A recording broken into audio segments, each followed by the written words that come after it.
a multicultural crossroads. In the post-war period, all roads led to Paris.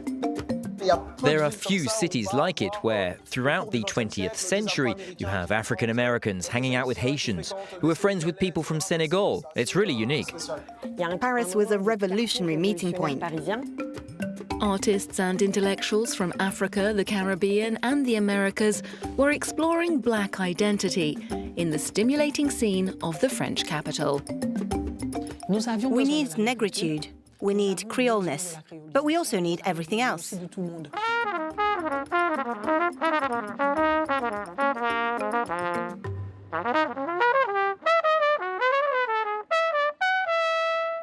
Josiah Woodson was already in one of the world's jazz capitals when he made the move to Paris, putting what he learned in New York into practice here in France.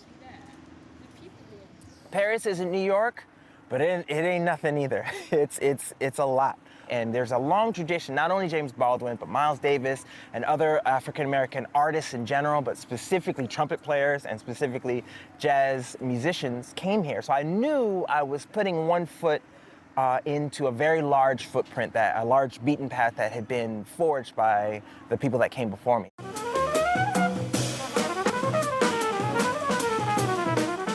The award-winning trumpet player has been exploring new musical styles since he crossed the Atlantic 12 years ago, tapping into a diverse scene that's broadened his horizons. With the African diaspora community here in Paris, the connection to Africa, Benin, Togo, Senegal, and those Mali and the Congo and those places is very, very strong, much stronger than we feel in the States. And the circle that I kind of got with is more the Guadeloupéens, Martinique, les Antillais. And they have a very, very cool way of interpreting things. And I find myself being heavily influenced by that. A musical melting pot that echoes the Parisian jazz scene a century ago. Today, the Belle Blomée Cabaret hosts a wide variety of styles.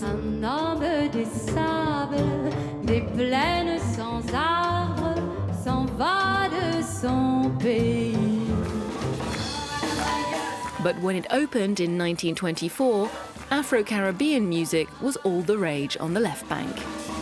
There was a large Caribbean community in this neighborhood. A lot of them worked at the Citroën factory and they used to come here a lot. So at the start it was more of a Caribbean bar. Eventually, it became known as the Bal Nègre. Bal Nègre was never its real name. The poet Robert Desnos gave it that nickname. He said there's a Negro dance hall in Paris and the name Bal Nègre just stuck. In the 1920s and 30s, Paris became a mecca for musicians from all over the world.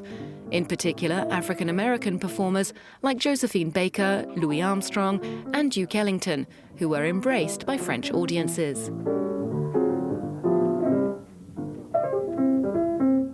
The major difference between jazz in the United States and jazz in France was that very early on there was a tight circle of jazz enthusiasts in France who said jazz is not just Negro music, as it was called at the time. It's not just entertainment, it's a legitimate and separate art form. It's different to classical music and it has its own rules. So these jazz musicians were welcomed by that community as true artists, not as simple entertainers. They had the sort of respect and reception that comes with being an artist. Avec tout ce que ça comporte d'accueil, de respect. The rise of jazz meant that black artists like Miles Davis, for example, were becoming an integral part of the city's cultural fabric. It's clear that those who were defending jazz were also defending African Americans. And it certainly would have led to a certain consciousness about that question.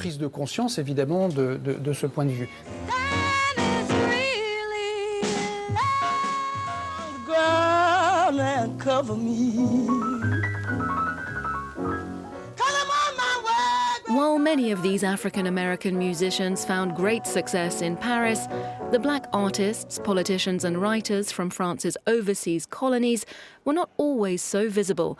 It's something Kevin Donna is trying to change. Gather round. He started giving Black Paris walking tours in 2013 to shine a light on this lesser-known aspect of the city's history. He kicks off with a best-selling author who was laid to rest in the Pantheon. So we don't use this word anymore, but at the time in the 19th century, the word they used to describe Alexandre Dumas was quadroon.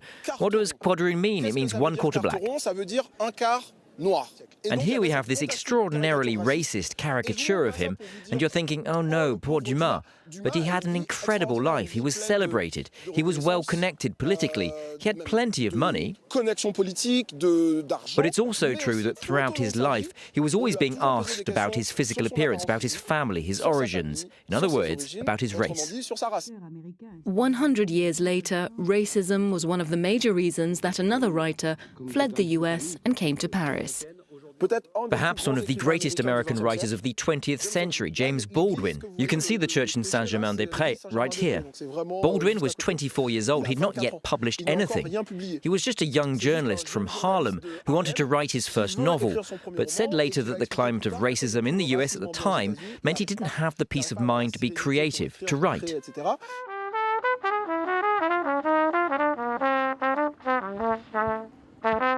The biggest ideological and poetic reason for me to come to Paris, or what I fulfill being here, is really walking in the footsteps of James Baldwin. That's somebody that I love to listen to. I love hearing his theories. I love hearing his stories, and those interviews that he gave about his time here, those are the things that really remarked on me. And some people can say, oh, well, when you get here as an African-American male, certainly back in the past, but today as well, it can be a place where you can finally be human. And that is true up to a certain point. We find slightly less harassment by the police compared to being in the United States. The challenges still exist here, and that's something that James Baldwin was not hesitant to point out as well. Ce que me tracasse des fois, c'est que, au fond de l'homme soi-disant blanc, il y a une espèce d'aveuglement vis-à-vis l'homme soi-disant noir. Et ça implique des choses très graves pour nous tous. Baldwin was indeed an outspoken critic of racism wherever he encountered it, well aware of his relatively privileged status as a black American, when compared with the black people he met from the French colonial empire. It was 1948 when Miles Davis and James Baldwin arrived in France just 3 years after the end of the war. And it was America that got us out of a sticky situation, if you will. So their American passports got them a warm welcome. But James Baldwin was always very honest when it came to France's colonial empire. He called them your slaves. Building on the foundations laid by writer Paulette Nardal and Aimé Césaire's treatise on negritude, a Pan-African conscience was emerging. Here's a photo that was taken inside the Sorbonne in September 1956, when the first International Congress of Black Writers and Artists was organized by the Présence Africaine bookshop. They invited the greatest intellectuals from all over the world to talk about decolonization, culture, to talk about Africa and the future. The Paris that we live in, which is a global city, well, it's a shame that not all Parisians are aware of how that came about. They don't know where the people they encounter in the street and those they live with come from. Enlightening Parisians and others is the aim of the Paris Noir exhibition at the Pompidou Centre. It presents a panorama of work by black artists in the second part of the 20th century, a moment of great social and political change, with many imagining a post-colonial future in the territories of the so-called Black Atlantic, a legacy of slavery and colonisation. So this piece was born of a real need to create an encounter with Africa. This Black Atlantic. The word black is not just the colour of one's skin. It's a country, a world. It's a way of being. Valérie John was born in Martinique, but came to study in Paris in the early 80s. For me, it really was the cradle of art. In Martinique, if you wanted to go into higher education, especially in art, you had to leave the island. Many of these pieces are on show for the first time in Paris, telling stories of a quest for identity and occasionally independence. Around May 68, there was a Martinican artist, Coco René Corail, who depicted that in a painting, Le Souci. He painted himself incarcerated in the Fresnes prison for his pro-independence stance.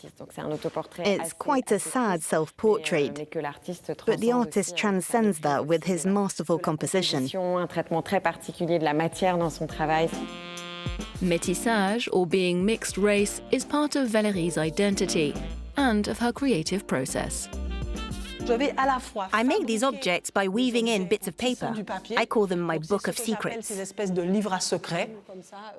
For her, making art is a form of resistance. They didn't send us to those islands to live. We were meant to die there, really. And we survived. We made something out of it in the end. Acquiring and conserving this work is the next step for the Pompidou Centre, which has established a fund to complete their collection of modern art. Thanks to this fund, we've been able to add this painting by Mildred Thompson to the collection. And we've also been able to acquire work by African-American artists, work from France's overseas territories, which represented a huge gap in French collections more generally. And then the work of black artists who were born in France and who'd been completely left out of art history. The show's part of a wider cultural shift, bringing another perspective to France's complex colonial and post-colonial history through the eyes of these pioneering artists during their time in the City of Lights.